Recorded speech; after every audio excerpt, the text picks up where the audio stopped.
ქიზიყში დაგრჩა ყმობის სიმღერა. თბილისში დაგხვდა დილის საარი. დღეს კი აღარ მისწერა შენი, ესენიც აღარ ჩერდებია. მირზაანში ფიროსმანობის დღესასწაულზე ჩვენ წარმოვადგინეთ ნაწყვეტი სპექტაკლიდან ფიროსმანის ამბავი ნიკო ფიროსმანისა და როდესაც იქიდან უკან ბრუნდებოდით, აი პირდაპირ ჩანს მირზაანიდან როგორც კი გამოხვალ პირდაპირ ჩანს ზემო მაჩხაანის დამწვარი სკოლის შენობა და ეს იმდენად როგორ გითხრათ შემატრწმუნებელი და ამაღელვებელი იყო ეს ფაქტი. მოდიხარ ნიკო ფიროსმანის მუზეუმიდან, როცა წარმოადგინეს ნაწყვეტი და ხედავ ზემო მაჩხაანის დამწვარი სკოლის შენობას.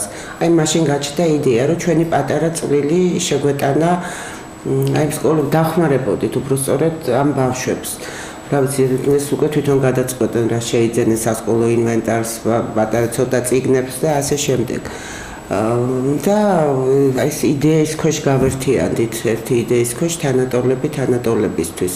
როგორ გამოვიდა, ნამდვილად არ ვიცი, ეს თანხა არ არის ისეთი დიდი, მაგრამ კეთილი გულით მოწყნილი, მცირედ შეეწირების, რომ ჩვენ წინაპრებს უთქვამთ და ბილეთები არ გაგვიყიდია, იყო შესაწირი 5 და შემოსულმა თანხამ სადღაც 180 ლარამდე მიაღწია. სპექტაკლი ამბავი ნიკო ფიროსმანისა მარტოობის დღესასწაული ენახა რაიონის სოფლების სკოლების მოსწავლეებს.